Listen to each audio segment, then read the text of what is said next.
All right. Good evening, and welcome. Today is September 13th, 2023. We got another wonderful edition of Office Hours. I am Eric Hall, your success concierge, and we're going to go ahead and get started. So go ahead and represent where you're from in the chat. I want to thank everyone for tuning in this evening. We're at the middle of the month, closing in on the third quarter of the year, and we're here to finish strong. So y'all already saw the title. Y'all already read the description. If you didn't, I'm going to go ahead and give it to you. So today, we're going to talk about networking and connections. All right. And exactly what does that mean? How do we maximize that? How do we put ourselves in a position to get the best outcomes? That's what we're here to do. As we do every time when we do this, we're going to answer your questions live on the air. So go ahead, excuse me, put those in the chat. And we also have questions that individuals have emailed and questioned throughout the week, throughout the time since the previous live stream. So now, as I said, today we're going to be talking about networking and connections. And what does that really mean? We've always heard your network is your network. And what does that mean? So the individuals around you, they are the individuals who influence your life and you influence them. They always talk about the five people that you hang around with. You're going to be just like those five. So if you have five productive people, then you're going to be productive, right? And if you have the other direction, it's going to mirror the same because the more you're around them, the more they're going to rub off on you. So that's why networking and connecting is important. Now, I get a lot of individuals who are introverted and they want to know like how do they do this based on their personality so they can get their outcomes as well, because even if you're introverted, you have needs, you have things that you want to get done, you have outcomes that you want to achieve, and that's what we're here to do. I did a video on networking for introverts, and that explains a lot of that, and definitely going to go ahead and answer your question tonight. So again, they said man was not meant to live alone, so we need people to be productive. Now we live in a society now where a lot of things is done for you. You don't have to grow crops like you used to. You don't have to go and hunt and fish and do all those things. A lot of it's done for you, but you still need individuals. All right. And what's the importance of individuals? We saw that a lot recently with the pandemic, and we hear all these stories. So one of the things that individuals help you do is one, they check in on you. All right. I remember I've had a couple times where like I've had some issues with my phone, and people didn't hear from me for hours, days, or whatnot. So people was emailing, glad that I have people like that who look out for me and check up on me. But it's important to check up on individuals. Now, not just in emergency, but just like, hey, sending you a text, give me a call to make sure you're all good, make sure everything is going well with you. So that's one reason why you want to have networks and connections with people, because again, they can check up on you, you can check up on them, and it just makes you feel good that people are concerned about you and your well-being. And also, too, when you put that call in, whether it's to a friend, a family member, they definitely appreciate that. All right. So the next thing is for assistance. Okay. So there are things that you're great at, or things that you may not be so great at. So you have to outsource that. You may be great at cooking, but not so great at accounting. So you have someone else do that. Or you may need some help moving that furniture, putting together that thing. I was always that guy. I love to put the things together for my kids. So I had friends who would call me for that. And then I would call upon other friends to help me do the things that I needed to do as well. So they can help you and assist you in those different ways. Okay. The other thing is guidance. Again, you have experts and people who are great in different areas. So I mentioned accounting. There's legal. There's other fields where people can guide you, and also to provide a second set of eyes. That's going to be helpful and beneficial to you when you're trying to get different things that you want to do done. All right. So guidance, because again, we have different aspects, different perspectives, and those types of things. And then support. We always need support, encouragement, right? So you're going through a challenge, you're even opening a business, you're starting a new job, you're starting school, starting a new career, going into a new venture. So it's good to be able to have people say, you know what, I believe in you. I'm going to buy your product. I'm going to buy your service. I'm going to tune into your live stream. I'm going to like your video. That's right. Like the video if you in here. Like the video. All those things are there to support you as well too. And last but not least, drive you, man. Get you to go above and beyond.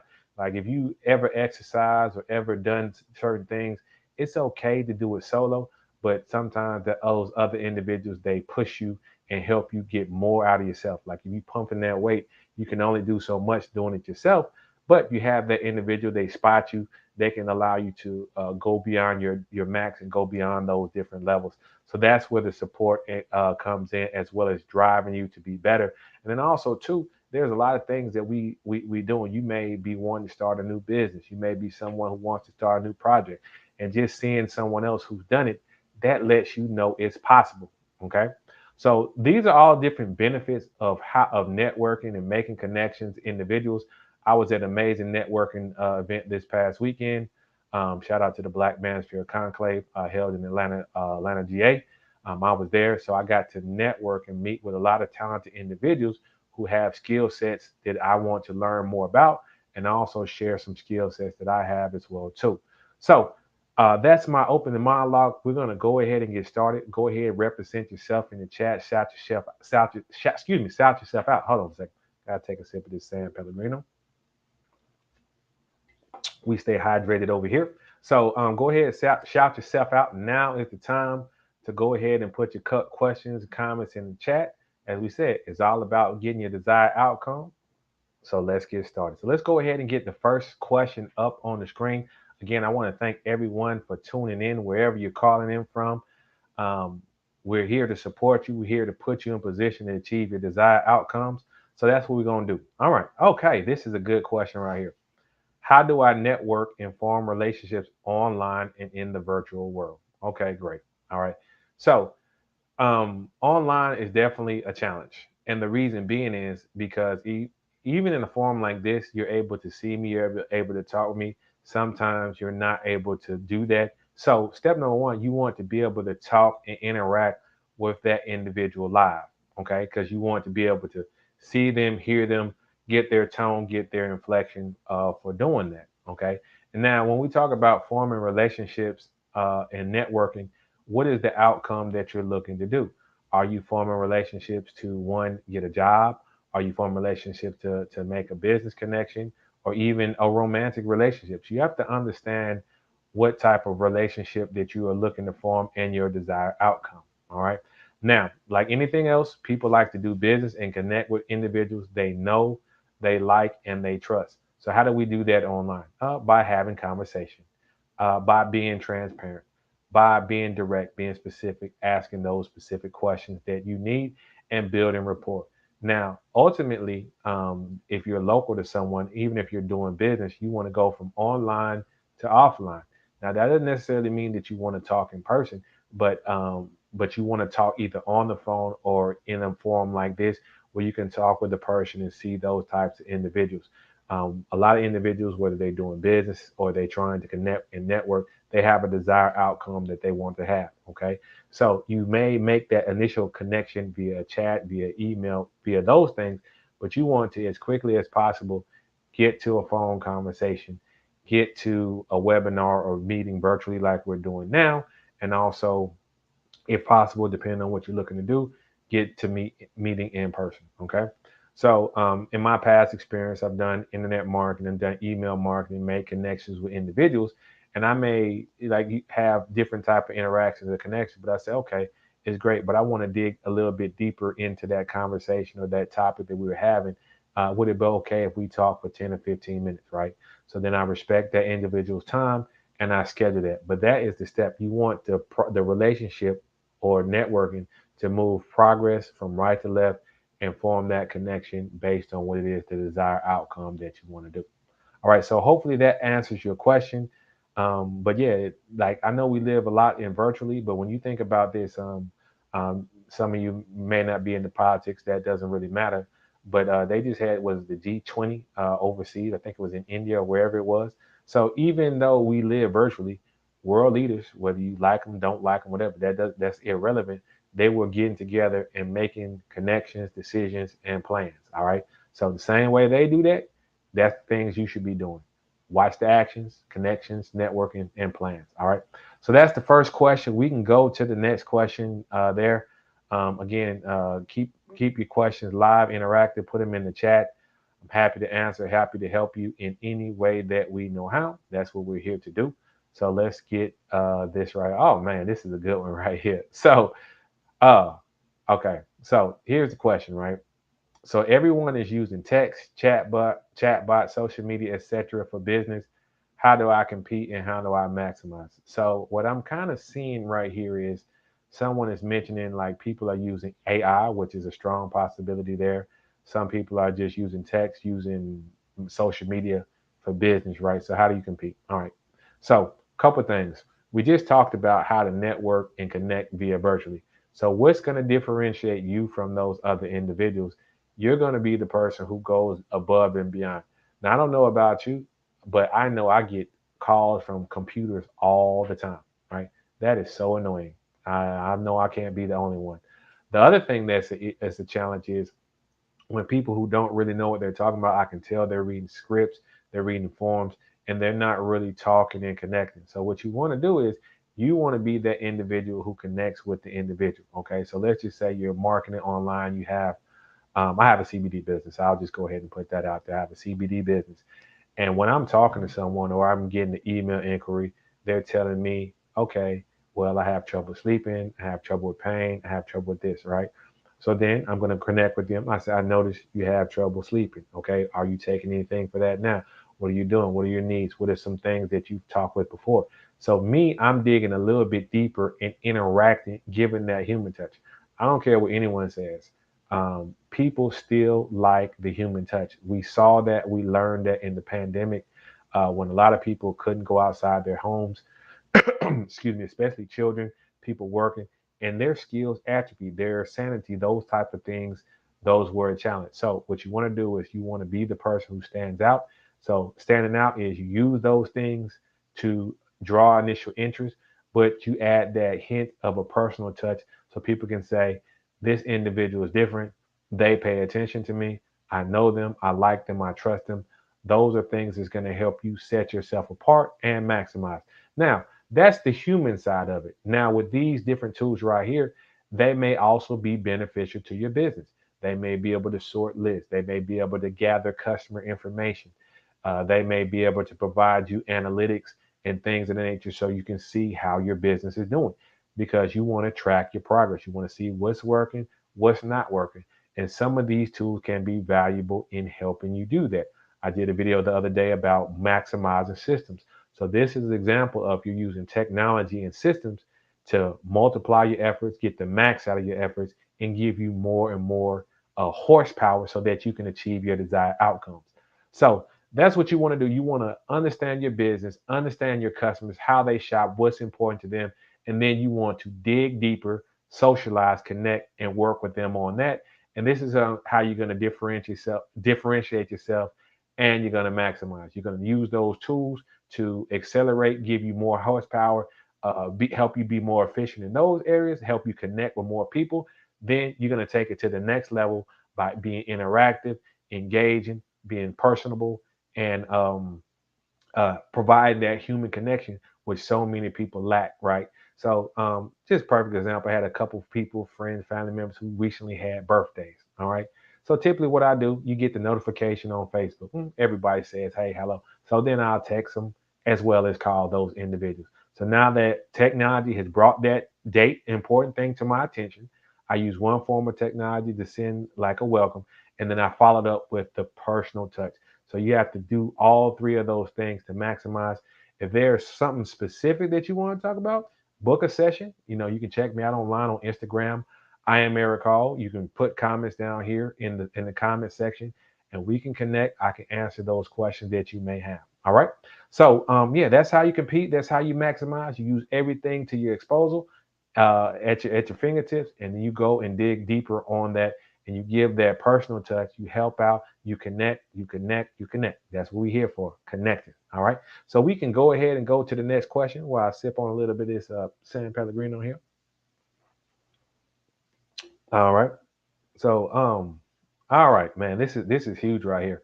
Now, I work remotely from home. How do I get my company and others to notice me? So this is a major thing that a lot of individuals are facing, whether they're working 3 days out the week, because some places are doing a hybrid role, and then others are just 100% remote. Okay, So a couple things. You want to do things to help you get yourself noticed. All right. So one, if you are in a hybrid situation, or you're in a situation where your team and companies house events such and so forth every now and then, make sure you show up to those events again if it works for you. Like if you're working remote in Houston and your company's office in Austin, that's going to be a bit of a challenge. But one thing that's going to get you noticed is active participation, meaning when they have events, they have discussions, you're doing that to show that you're active and engaged and you care about what it is you're doing. And the same is true with your image and appearance. So one thing I like to do, I like to look nice when I'm on camera. I like to have my camera on. I like to be active. I like to be engaged. I like to be the one asking questions. I like to be the one that's contributing. That is going to help you get noticed because they're going to be like, oh, who's that nice looking young man right there? Very handsome. Good answers. He pays attention. He adds value to the conversation. Who is that nice looking young lady over there? She's asking, she's engaging, and I see her showing up all the time. So when you show up, whether it's in person or virtually, you have to show up. Don't be the person who has the camera off, has the emoji up, and you're not active, engaging. You're not showing your face, even if you're not necessarily talking. A lot of these companies use software that allows you to video chat and have conversation. Put active and engaging questions in that, and make sure those individuals who make decisions see you. Okay, so that's the other thing. You want to connect with the decision makers. You want to ask the right questions of those individuals there.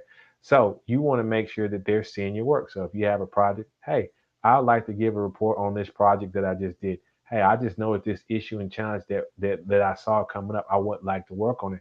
Or the company has this initiative. How can I be active and participate?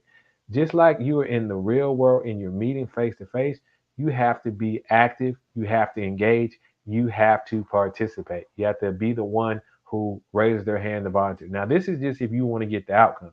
If you just want to go and collect a paycheck, keep doing what you're doing, and that's what you're going to do.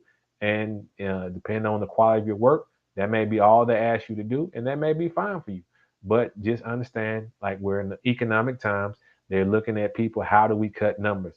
And the person who contributes the least productive, doesn't show much, that's going to be the person that they do not connect with. There was a funny saying back in the day as well too, whereas if you had your picture on your business card, people were less likely to throw away because it's almost like I'm connected to that picture, I'm connected to that person.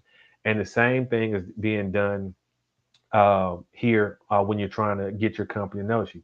So that's the other thing. And then understand a little bit more about your company. What's important to you?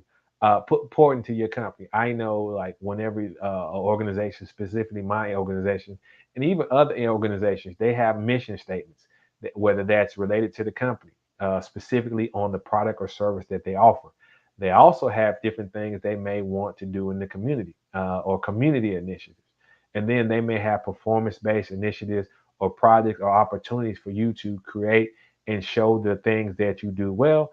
And like most places, they do evaluations. So as you're prepping for your evaluations, don't just depend on them.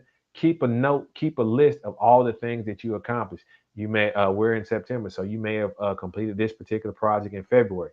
Then you did this other volunteer opportunity in March. You did this other thing in April, May, such and so forth. And then also too, sometimes companies, like if you have a async communication, whether Slack, Teams, or whatever, they can allow you to give updates. Hey, I solved this for this client this day. Hey, I solved that for this, right? So always be putting yourself out there in position so your work can get highlighted, so people can know that what you're doing, and you see that you're someone who's interested in what you do professionally. Um, Continue to grow and learn and upgrade your skills, and you're active. Excuse me, and you're active participate. Excuse me. Let me take this hand pass. All right, and you're an active participant because they want to see that you're just not someone who's going through the motions. So those are things that you can do to get your company to notice you, even though you work from home, work remote. Just be active. You have to take action. So in the real world, we say the life happens out in the field. Well, the same thing is true right here. Life happens not just beyond the scope of your project. It's any opportunity to make your presence and yourself known, then you do that. Now, for you introverts, it's easy because all you got to do is send an email, send a text, do those types of things. and you can show your work, as we say over here. We show our work and show the things that you've been doing as well too. So keep a track. Don't depend on your company to do that, and let it be known. All right. So hopefully that answers your question. And again, these are just high level questions. This is just me giving a general information. If you want something specific to your company, your organization, because each culture is going to be different. I'm doing this so you can reach out to me, book a session, we can chat, I can work with you. But those are the steps from a high level. You can even call in. The call line is open. I'm here to help, here to answer. But yeah, you want to do that so we can do things specifically to you, your need, and what your organization. So one of the things I do as an image consultant, I focus on individual, which is your personal appearance, behavior, communication, digital footprint, but also the career side. And what does the career side consist of? The career side consists of resume writing. It consists of interview skills. It consists of things that we just talked about to help you navigate and get through and maneuver within the corporate world, within these types of corporations. And then the fourth aspect is soft skills that you need to be successful. We talk a lot about networking. That's things that's going to help you get noticed. We didn't talk about public speaking and communication. I've done that in other videos, those types of things, and even soft skills like presenting, how you position people, self around decision makers. All those things are important if you're someone who wants to move up or move around the corporate world. And also, too, even if you have your own business, these skills are important to you as well because you're going to have to communicate. You're going to have to be around decision makers. You're going to have to show yourself competent at your skill set. So that's why you work with someone like me. I can help you out with that. We can work together and get things done. I'm your success concierge. That's what we do. All right. So let's go to the next question if we have any more questions right here. All right, man. So how do I make the best of my time with so many networking opportunities? This is a great question, and it ties in. I talked a little bit about this on my video, networking for introverts, but it also applies to individuals who are not introverts as well too. If you got LinkedIn, if you have Facebook, if you have Meetup, you're going to know that there's events all the time going on in your city, whether it's in person or virtual. So step number one is like, what is the outcome that you want to do? So is this networking for career and personal development, business development, job development, whatever those types of things are. So you want to know what your purpose is for networking. Okay. Then the next thing you're gonna need to know who's gonna be there are the people who are decision makers, are the people who have the information, are the people who can say yes to the things that you need or desire or have the skill set that you want to learn from, are those types of individuals going to be in attendance? So if you find a group that has the mission that you want to, then you have to look at is the people who are going to make the most impact, are they going to be there? I don't know about you. I always look, let me see if this person here, there, that person there. Okay, now I'm ready to go. And then the fourth thing is it cost effective and does it fit in your schedule? Now, after you've done those few steps, right, you want to make sure that no matter what you do that night or that day or at that event, if you need to talk to Tom, CEO, Sally, VP of Sales, John, attorney, and Dennis, accountant, right? If those are the four individuals that you need to talk to, you make sure that you talk to those four individuals is nothing if nothing else. Okay. So you talk to those four individuals. You may ask one, do you know this person? Can they make a soft introduction? But you need to make sure that you talk to your target list. Okay. So you talk to your target list, you connect with them. Of course, you're going to follow up with them after that to make sure, again, we talked about the personal touch. So you want to do that. Okay. Now, in the course of talking to those four individuals or four targets that you looked at, you may come across some other individuals that you're interested in talking with. So you make sure you talk to them or you schedule a time to talk with them or you connect with them. Okay. And after you've done that, you're done. You can leave. Like if it starts at 6 and you've talked to those four individuals by 6:45, you may linger 5, 10 more minutes, and then you go on to either the next event or you go to do the things that you need to do. But that's how you maximize your time. You want to come in with a strategy, you want to come in with a plan, you want to come in prepared so you can go and see those individuals that you want to see, and then you can be out. All right. So it's just like going to the gym. We've all seen individuals They go in there, they go straight in, they get to exercise and they get into work and they knock out whatever routine of things that they do. Then you have the person, they've been talking, they be texting, they be flirting with the other people at the gym, you know, drawing circles. They do all these things and they work out. They still may work out an hour like you, but they've done other activities that extend it. So the same is true when you're networking as well too. You want to make sure that opportunity is going to meet your needs. You want to make sure you identify the target person, make sure it's convenient for you. Go ahead and engage those individuals, connect, follow up, and be out. That's how you maximize those networking opportunities. And what you'll find is once you start connecting and with those movers and shakers, they may introduce you to others. They may introduce you to other things as well. So one, you're going to get better. You're going to work on those soft skills, but also two, you're going to be more efficient because they're going to say, oh, well, no one's going, I'm not going over there, or I'm going over here because you need to meet John. All right. So those are the type of things. That's why you network, you connect with people because they're going to help you save time, energy, money, and definitely be more efficient in your process right there. All right. So yeah, that answers your question. And again, I've done videos on networking for introverts. I've done videos on body language secrets that's going to help you. I've done content on all that. So check out my previous content I did with that, and we can dig a little bit deeper because again, this is high level stuff. This is just me answering questions that people have asked, people have written in. So hopefully that answers your question. If you have something specific, you can definitely go ahead and put that in the chat, or you can come on live on the panel and we can go ahead and get those questions answered as well too. So yeah, we're a little bit half past. I don't know if we have any more questions, but hey, that's what we're here for. Office hours. We do the work whether people show up, leave early, come back. That's what we're here for. It's office hours. Okay. So let's see. This is huge right here. Oh man, I think everybody has felt like this at one point in time in their life. Okay.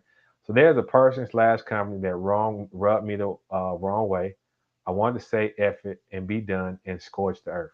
So we all have things, times, and instances where we may be dissatisfied with the surface. Okay. Now, you may be like, I want to be done. I want to just burn that bridge. And I personally, I don't recommend that. Okay. Now, if someone or organization has not met your expectations, they've not done what you need to do. Okay. First thing first, you address it. You say, sir, ma'am, company A, company B, you did A, B, C, or D, and it really didn't meet my expectations. It didn't satisfy me. Okay. So you let it be known, you look at it and see if there's a reasonable solution. All right. Then, if you can't get the outcome that you want, then you just put that person in your back pocket or put that organization in your back pocket. Because again, they may come to you with something that is beneficial to you. Is it likely? It's possible. All right. And so, if they come to you with a situation that's beneficial to you, you don't want to have put yourself in a position where you can't take advantage of that opportunity. But because we want to always have options, we want to always have things. Okay. So some of you may know, some of you may not. I work in the tech space, okay, and so in the tech space, you a lot of roles are contract to hire. That so these organizations, they call you, they may have a role for you. Sometimes it goes through, sometimes it doesn't, but that's the nature of that. So we always in this space having to talk and connect with recruiters. Sometimes they'll tell you, hey, we're gonna start this on the 15th. Then you cut 15 come and contracts, all those types of things fall through. So, understandably, you might say, okay, they have not met my level of expectation. Okay. But then in the future, they may have a role for you that you may like, that may work for you.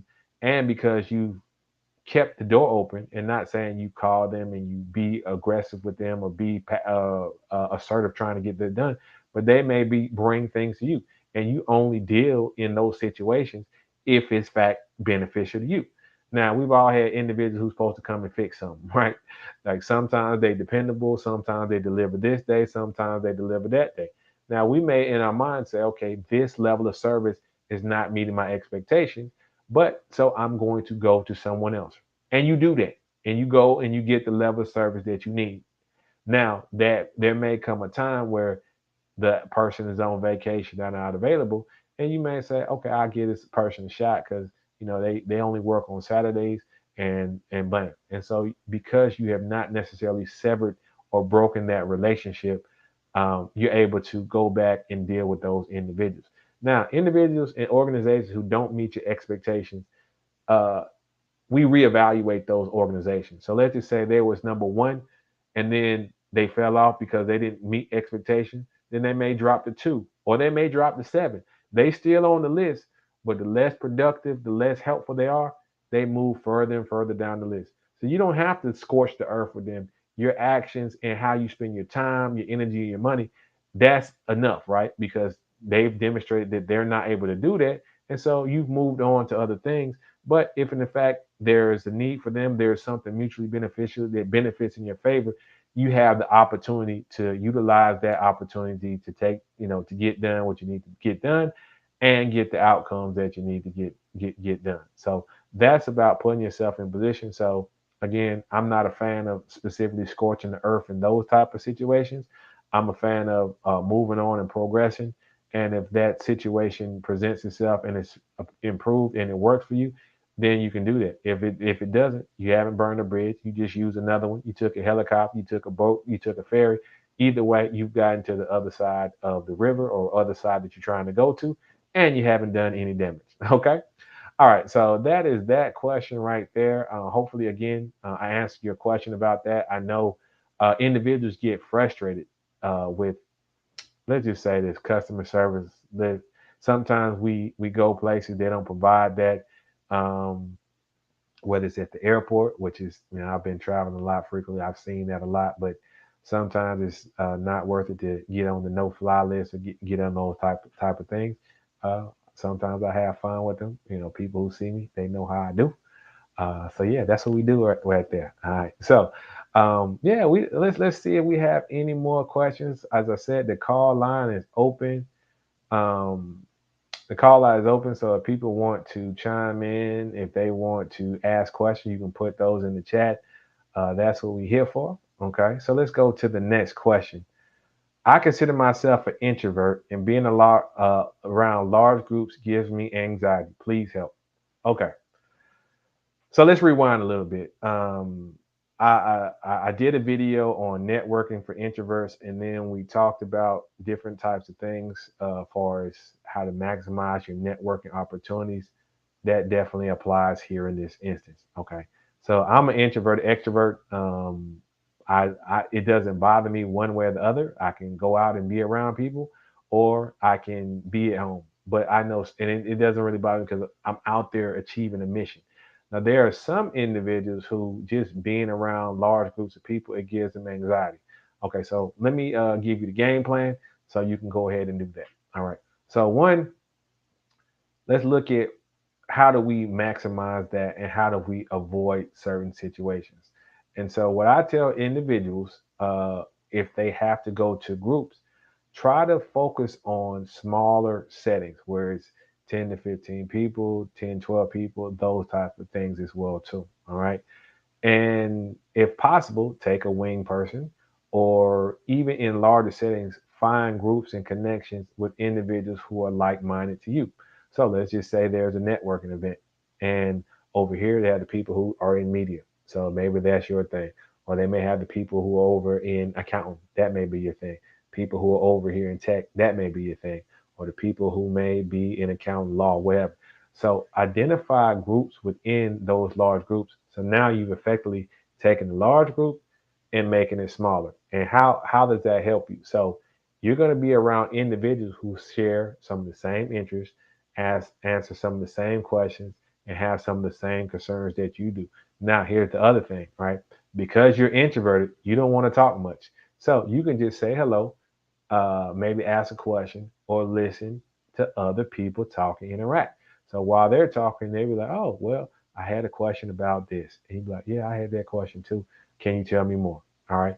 And you let them talk, you let them speak, you let them do those things.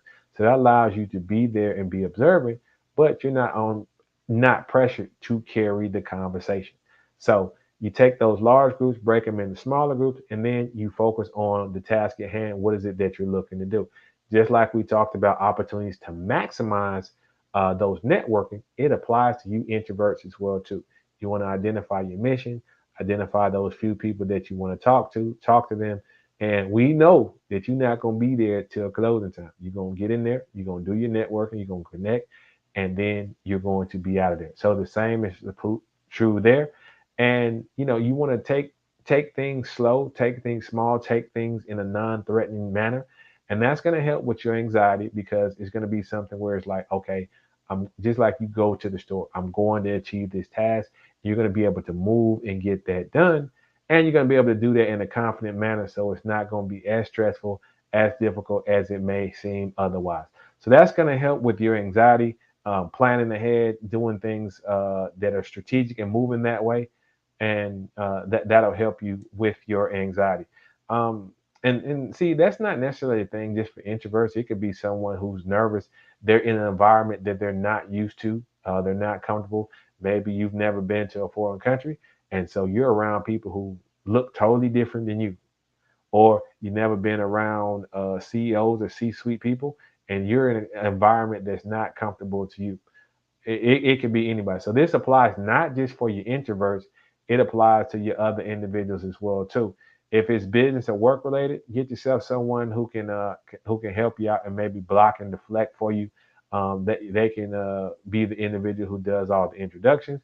You just shake hands, smile, and say, "Tell me more about that." That's all you have to do. And people like to talk about themselves and they like to be engaging, and that's the extent of what you've done. They're going to talk. They're going to drive the conversation. You're going to seem like you're doing a wonderful job. They're going to enjoy your company. They're going to enjoy being around you. You're going to develop that comfort and you're going to get your outcomes done. That's what we're here for. All right. So, yeah, the call line is open. Hopefully, I answered that question for introverts. Another thing, too, is I know a lot of individuals who are introverts, and I really enjoy working with those types of individuals because I myself have a little bit of that as well, too. And so I like to tailor different things around your life, your goals, your outcomes that you want. And I like to help you get wins and doing different things like that. I know you if your introvert is 1 and extrovert is 10, you may not get to 10 from 1, but I can get you to 2, get you to 3, so on and so forth. That's going to boost your confidence. And even that small jump, that's going to make a world of difference in you achieving your desired outcome. All right. So hopefully, like to an introverts out there, salute to you. I'm here to help. Hopefully that answers your question. But again, if you want deeper information, let's talk one on one. Let's connect. You can call in, or we can book a session privately, and I can help you with that as well too. That's what we're here to do: help you get in position to achieve your desired outcomes. All right. So let's go to the next question. If we have that, let's see if we have any more questions. All right. So this question is huge. It says, "How do I create a personal and professional network when it seems the interest don't align?" Simple. You have two: one personal, one professional. All right. Because again, there are two sides to you and what things that you do. So everyone is a family member. Even if family members do the same type of profession, whether it's doctor or lawyer, right? Let's just say this person is a child doctor, this person is a foot doctor, this person is an eye doctor, so on and so forth. So what I mean by that is there can be diversities within professions, even on your personal life. So you may have friends, excuse me, that you grew up with, and they went one way career wise, and another way profession wise, different than you, but y'all meet in the middle. So you want to have personal and professional networks. So let's talk about the professional networks because that's the one that a lot of people may struggle with or have a challenge with. So we're going to talk about that first. So professional networks. These are individuals who have levels of expertise, levels of interest in the things that you are doing and you want to sharpen your skills in. And that can be anything from public speaking, law, tech, what have you. So you want to identify individuals in that space and you want to connect with individuals in those particular spaces. So that may be if you're doing a tech, you want to connect with tech individuals. So you may be taking courses. You may be going to symposiums, workshops, webinars, those type of things. Those types of things will put you in position so you can build a professional network. Now, we've talked about how you connect with those individuals. So you want to follow up, you want to reach out to them, you want to check in, throw information their way so they can receive. That's how you network and you build that based on common interests, goals, And then also too, there may be some things that are synergistic. All right. So they may be a realtor, you may be a loan officer. Then you might need a security person. You might need a general contractor. You might need an electrician. So all those individuals help you feed that area. So that's how you tackle the professional life. You want to identify people in your peer group who have the information that you need to get, who also can work synergistically for what you do. That's how you build a professional network. And then again, we talked about whether you're doing email, you're doing text, you want to connect with those individuals. They need to know you. They need to know your name, those type of things. Now, how do you build a personal network? This is simple. All right. Now, are there instances where your personal and professional life will cross over? Yeah, possibly. But a lot of individuals, they don't want to mix those two. So the personal network, you just go do the things that you enjoy doing. If you enjoy going to the gym, go to the gym and you're going to meet individuals there. If you enjoy anime, books, there's ways to do that as well too. So after you've done your personal stuff, this is your 9 to 5. You may be in a suit, you may be in dressed up, turtlenecked out. Then over here, you might throw on some jeans, you might throw on some chinos, you might throw on some flip flops, whatever the case may be. That is separate over here. So you should do both. You should not sacrifice your personal life and do 100 over here and zero over here, and you don't want to do 100 in professional and zero in personal. So that's how you have to do. You have to separate them and be okay with those things being separate and get done with your professional outcomes. And then on your personal life, spend time with your loved ones, have fun, enjoy yourself. I don't know about you, but I'm someone who's entrepreneur, right? And one thing they always say, like as an entrepreneur, as a business owner, put your friends and family down first so you can get them out the way. Because a lot of times those will be the ones who may not be your customers, but they're still the people you love. They're still the people you care about. They may not want to come to your product, your show, those type of things, but they still love you. So it's okay with them being separate. Just focus on the outcomes and make sure both are being nurtured appropriately, and that's how you do that when the interests don't align. And I did that and I talked just about personal and professional, but it could be personal, professional, physical, right? Because you may be someone, hey, I want to go to the gym, I want to live healthy, I want to do that. And it doesn't align with those areas right here. And then even in the professional world, you may want something that's more specialized, localized. So it's nothing wrong with having multiple circles, multiple relationships that meet different needs in your life. I didn't talk about spiritual, but that's something else as well too. You may have individuals who help with you in the spiritual, psychological, that area as well too. So it's okay to have multiple networks. It's okay to have multiple groups of people because we have different needs at different times.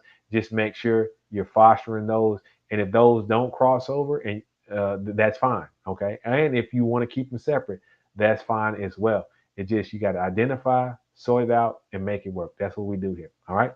So hopefully that answers your questions. Again, if there are specifics, let's dig into it. The call line is open, as well as I'm here to answer any questions that you may have. You can put those in the chat. We're coming up toward the top of the hour. I don't know if we have any additional questions right here, but again, everything is open. Okay, this is good right here. All right, I have a remote team that's diverse. How do I create a team connection? This is great right here because we talked about networking. We talked about virtual and online. Okay. So it starts with your culture. So if you have a team of individuals, you want to make sure they're connected. How do people connect? We talked earlier about being able to hear someone's voice, see their face. A lot of that is virtual, so you want to do that. All right. Now, one thing is like you may have some people they may not want to be on camera. I'm used to being on camera. Some people are not. So you may say, okay, well, a couple meetings out the day, we're gonna be on camera. Or if you're speaking, we're gonna be on camera because that helps you develop a level of comfort for those individuals who may or may not be used to that. Then the other thing is get everyone involved and participate. How do you do that? You may say, okay, I want to hear from each person about this. I want to hear those individual perspectives. So now, a lot of times when you have organizations, you have certain people who dominate the conversation. It may be 10 people in the room and the other three are talking. So in those instances, as a team leader, you got to be intentional to get feedback and interaction from those other seven who are the dominant. As simple as, hey John, I know we haven't spoken well, you haven't spoken much in the meeting, but this is an interesting topic. I wanted to hear what your perspective is, or how would you handle this situation? And that does two things. One, it gets John to engage and participate, but also it lets John know that you care and you value his feedback and opinion. All right. Then the other things like you can do is like activities. So some of the things we've done is lunch and learns, okay, where we have interactive lunches where we learn some, and it's just a casual environment and people can see and people connect. Now, depends on your organization.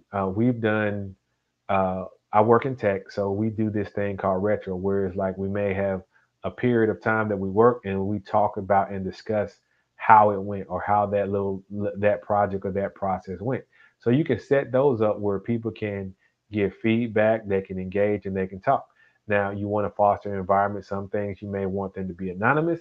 Some things you may want to be interactive, but you want to develop a thing where people have a level of comfort talking and interacting with other individuals. All right. And then activities. If you don't have the opportunity to meet in person, this is one thing that we've done. Work in tech, we took 1 hour for lunch and we played games online collectively together. So that is a fun activity where it's non-threatening, it's laid back, and people can engage and participate. So those are different things you can look at to do, but you want to create an environment where one, people feel safe, comfortable to communicate. We call that psychological safety, and you want to make it fun so people can interact and engage. So that's how you create that team connection. And I just strictly talked about virtual or remote. Again, if it's possible to get together, whether it's once a quarter, semi-annually, or even more frequently, you definitely want to take those opportunities, but make it fun, make it interactive, and make it something that makes people want to do that if they choose to do that, right? Because some people may choose to do person, people may choose to do virtual, but you make it comfortable and engaging so no one feels left out. All right. So that's going to be my response to how do you connect with your team. Again, if there are specific things, then we can definitely go into that a little bit deeper because this is like high level. So we dig deeper into your situation where I get to know more about your staff, your organization, and how we can work together to get the most out of them. All right. So we're coming up on the top of the hour, man. We got 8 minutes left in this hour here. Oh man, how do you deal with toxic people? I don't. I avoid them. Okay. So one thing like when you recognize someone is toxic, you you have to identify that and understand what that particular outcome is, right? So if someone is toxic, no matter what it is they do, this is going to be someone who's going to drain your energy. It's going to put you in one of those moods where you don't feel as good about yourself. You don't feel productive.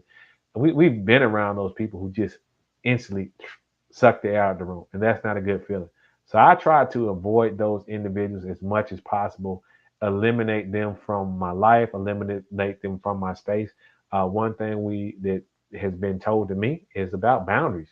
So you create boundaries uh, that kind of shield you from those individuals, and you deal with them as little as possible, if at all. And some of these people may be in your family, some of these people may be who you work with, but you try to avoid things that can trigger that and make that type of thing flare up.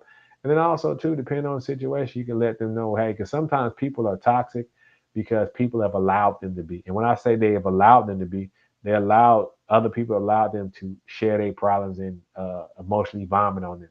That person allowed them to be disrespectful because they may not know that they're like that, right? Because they've been doing something so long, so no one has had that habit. I'll give a perfect example. I worked with this gentleman, and he was a bit abrasive. Now he didn't treat me like that, but he was abrasive to other individuals.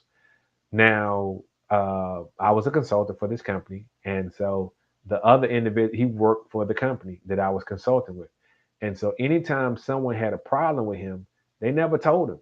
They just said, "Hey, you deal with it," or "He's a problem over here. Let's put him over here."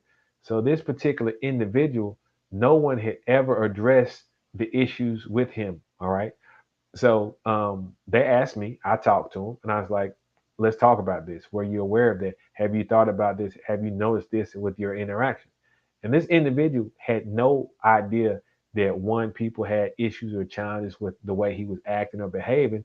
And then he took a step back. He said, you know what? Maybe I was a little bit in this situation. Maybe I was like this, right? And so that individual was able to turn over a new leaf and be productive. Now he didn't last with that particular organization because by that time he was already almost out the door.